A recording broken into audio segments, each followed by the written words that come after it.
रक्षा मंत्री भाई मनीष सिसोदिया जी से जो आज मुख्य अतिथि के तौर पे तिरंगा यात्रा कार्यक्रम में शामिल होने के लिए नोएडा आए हैं। 3 प्रस्तावित तिरंगा यात्रा थी। पहले आगरा में हुई, 29 तारीख को आज नोएडा में है और 14 तारीख को अयोध्या में है। इस तिरंगा यात्रा के पीछे हमारा उद्देश्य क्या है, विस्तार से वो सारी बातें मनीष जी आपके सामने रखें। धन्यवाद संजय भाई। साथ साथ मेरे साथ उपस्थित उत्तर प्रदेश के हमारे प्रदेश अध्यक्ष सवाजीत सिंह जी, भाई अवाना जी और तमाम साथी और पत्रकारगण। जैसा संजय सिंह जी ने कहा कि उत्तर प्रदेश में आम आदमी पार्टी की तिरंगा यात्रा चल रही है। इसका पहला चरण आगरा में था, आज हम नोएडा में हैं। 14 तारीख को अयोध्या में रहेंगे और इसके बाद फिर सभी 403 विधानसभाओं में ये तिरंगा संकल्प यात्रा निकाली जाएगी। तिरंगा संकल्प यात्रा निकालने का मकसद है कि हम सब लोग आज़ादी के 75वें वर्ष में अपने तिरंगे को हाथ में लेके गांव-गांव संकल्प लें और लोगों को दिलाएं कि ये जो तिरंगा हमारी आन बान शान है, ये तिरंगा सारी दुनिया में जो हमारी पहचान है। जिस तिरंगे की आन बान शान के लिए देश के शहीदों ने, आज़ादी के लिए लड़ने वाले लोगों ने और आज़ादी के बाद भी हजारों शहीदों ने जिस तिरंगे की आन बान शान के लिए जान दी है, उस तिरंगे की आन बान शान में उत्तर प्रदेश की राजनीति गुस्ताखी कर रही है। उत्तर प्रदेश की राजनीति ने हमेशा इस तिरंगे की आन बान शान को चोट पहुंचाने की कोशिश की है, क्योंकि अभी प्रदेश में भारतीय जनता पार्टी की सरकार है। भारतीय जनता पार्टी की सरकार हो या उससे पहली सरकार है, भारतीय जनता पार्टी के लोग अपने आप को राष्ट्रवाद की बात तो करते हैं, लेकिन जब इस तिरंगे के नीचे खड़े लोगों को अच्छी शिक्षा देने की बारी आती है तो वो उत्तर प्रदेश के लोगों के बच्चों के मिड डे मील का पैसा भी खा जाते हैं। इसी उत्तर प्रदेश में हमने देखा कि उत्तर प्रदेश के बच्चों के लिए स्कूल के मिड डे मील का गया पैसा भारतीय जनता पार्टी के लोग खा गए। और जब आप ही के जैसा एक पत्रकार जाके ये सवाल करने लगा कि भाई जिन बच्चों को मिड डे मील मिलना चाहिए था स्कूलों में, वहां नून तेल रोटी क्यों मिल रही है, तो उसको 6 महीने के लिए जेल में डाल दिया जाता है। ये तिरंगे की आन बान शान को बट्टा लगता है इस बात से जब देश के बच्चों के मिड डे मील का पैसा चोरी कर लिया जाए और इस तिरंगे के नीचे बैठे हुए लोगों को उनके बच्चों को नून तेल रोटी खिलाई जाए मिड डे मील के नाम पर, और कोई पत्रकार उसको सवाल उठाए तो उसको 6 महीने के लिए जेल भेज दिया जाए। अभी हाल ही में 2-3 दिन पुरानी खबर की उत्तर प्रदेश की एक लड़की ने हाथरस में फिरोजाबाद में हॉस्पिटल के सामने प्रसूता लड़की ने दम तोड़ दिया सड़क पे। देश की बेटी अगर उत्तर प्रदेश की सरकार से ये अपेक्षा रखे कि मैं प्रेग्नेंट हूं, मेरे लिए एक डिलीवरी का बेड अवेलेबल करा दो, और उसको सड़क पे दम तोड़ना पड़े, तो ये सरकार द्वारा इस तिरंगे की आन बान शान में बट्टा लगाने का काम है। बेरोजगारों की नौकरी हो या किसानों के फसलों के सही दाम हो, शहरों में छोटी छोटी चीजों के लिए करप्शन हो रहा है, सड़कों से लेके सब चीजों में। तो एक ईमानदारी की राजनीति, शिक्षा के जरिए प्रदेश को आगे बढ़ाने की राजनीति का संकल्प लेकर हम उत्तर प्रदेश के गांव-गांव में जाएंगे। उत्तर प्रदेश के अलग अलग शहरों में जा रहे हैं और इस आज़ादी के 75वें साल में इस तिरंगे की आन बान शान को बढ़ाने का संकल्प लेंगे कि इस तिरंगे के नीचे आने वाले हर व्यक्ति को, वो चाहे जिस धर्म का हो, जिस जाति का हो, जिस क्षेत्र का हो, बाबा साहब अंबेडकर साहब ने जो संविधान में भारत की कल्पना की है, इस तिरंगे के नीचे रहने वाले भारत को वैसा भारत बनाने के लिए राजनीति करेंगे और वही राजनीति को चुनने के लिए लोगों से अपील करेंगे। ये एक हमारी संकल्प यात्रा है और इस संकल्प के साथ हम लोग निकले हैं।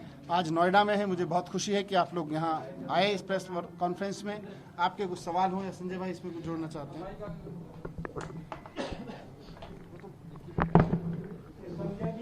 मैं पूरी बात कर लूं।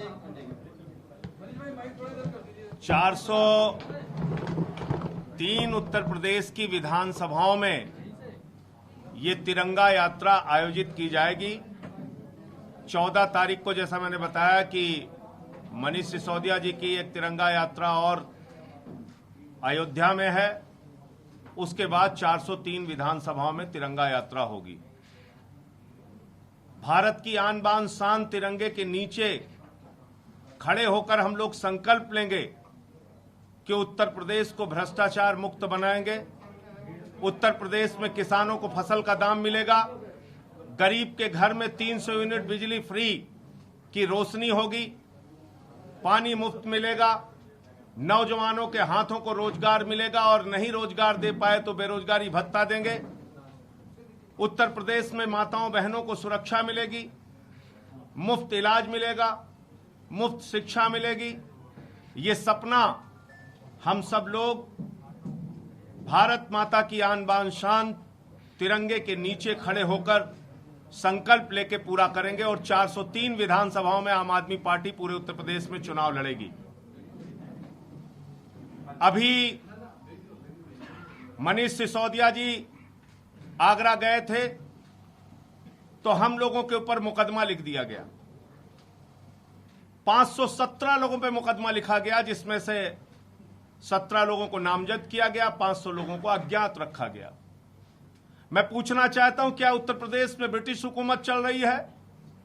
क्या आजादी के 75वीं वर्षगांठ पर हम तिरंगा लेकर सड़कों पर नहीं उतर सकते?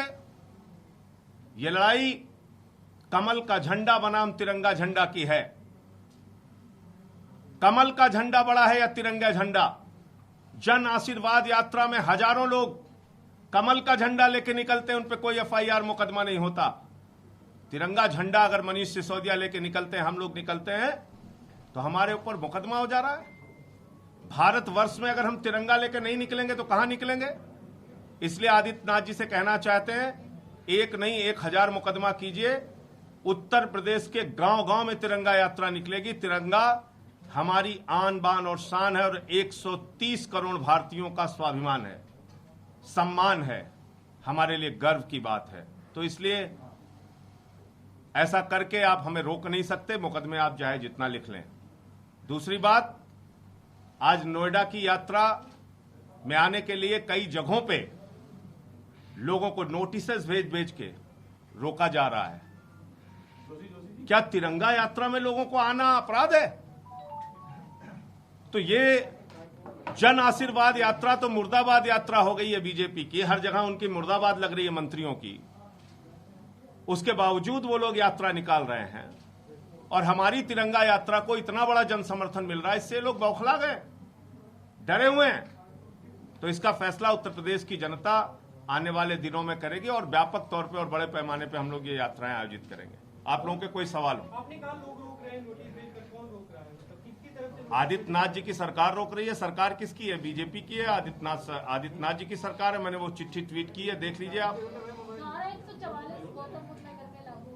सिर्फ आम आदमी पार्टी के लिए लागू है या भारतीय जनता पार्टी के लिए भी लागू है? एक सेकेंड, अगर हजारों की संख्या में जन आशीर्वाद यात्रा में कमल का झंडा लोग लेके निकल रहे हैं, कहीं पूरे उत्तर प्रदेश में एक मुकदमा हुआ उनके ऊपर? तो ये तो साफ भेद दिख रहा है। तिरंगा लेके निकलना योगी राज में, ब्रिटिश राज में ये अपराध है। अच्छी बात है कि उत्तर प्रदेश सरकार को तिरंगे से डर लगता है और यही तिरंगा यात्रा ही अब इनको बताएगी कि इनके डर को और बढ़ाएगी। तिरंगे की नोएडा में तिरंगा यात्रा है तो मुकदमे से आपको क्या डर नहीं लग रहा है इस समय? 16 तो लिख चुके हैं, 17वां लिख देंगे। कितने दिन चलेगी? 1700 लिख दें। ये इसके बाद 14 के बाद ये गांव-गांव निकलेगी और सारे 403 विधानसभा में जाएगी, सब में। जब तक चलाएंगे तब तक चलेगी। आम आदमी पार्टी ने उत्तर प्रदेश के अंदर आधिकारिक रूप से हम लोगों ने इसकी घोषणा भी की है कि 1 वर्ष तक आजादी के 75वें वर्षगांठ पे हम लोग अलग अलग तरह के आयोजन करेंगे। तो पहला चरण ये तिरंगा यात्रा निकालने का है 403 विधानसभाओं में। उसके बाद दूसरे भी और कार्यक्रम हम लोग संजय सिंह जी, कुछ खबरें ऐसी भी आ रही हैं कि आम आदमी पार्टी समाजवादी पार्टी के साथ गठबंधन कर सकती है, तो कल स्पष्ट तो कर दिया, सारे अखबारों में आ गया। 403 विधानसभाओं में आम आदमी पार्टी अकेले पूरे उत्तर प्रदेश में चुनाव लड़ेगी। मनीष जी, एक प्रश्न है। आपने कहा था कि देश की आन बान शान जो तिरंगा यात्रा है उसको लेकर यूपी सरकार गुस्ताखी कर रही है। आखिर गुस्ताखी के पीछे यूपी सरकार का क्या प्रयोजन है, क्यों ऐसा कर रही है? जाहिर सी बात है, देखिए, देश की आन बान शान देश के बच्चों को पढ़ाने से बढ़ती है, सरकारी स्कूल में पढ़ रहे हो या प्राइवेट स्कूल में पढ़ रहे हो। अब उत्तर प्रदेश सरकार तो उनके मिड डे मील का पैसा चोरी कर ले रही है, तो बच्चों के मिड डे मील का पैसा चोरी करने से, बच्चों के स्कूल की बिल्डिंग और स्कूल और किताबों का पैसा चोरी करने से तिरंगे की आन बान शान नहीं बढ़ती। तिरंगे की आन बान शान इस बात से बढ़ती है, और आज़ादी के 75वें वर्ष में तो हर हिंदुस्तानी को यह संकल्प लेना चाहिए कि हम शिक्षा के जरिए अपना देश खड़ा करेंगे।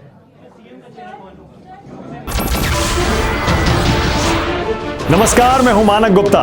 अगर आपको हमारा ये वीडियो पसंद आया हो तो इसे लाइक और शेयर जरूर करें, और हां, हमें सब्सक्राइब और फॉलो करना ना भूलें ताकि आप देश और दुनिया की कोई खबर मिस ना करें। तो जुड़े रहिए हमारे साथ और देखते रहिए न्यूज़ 24।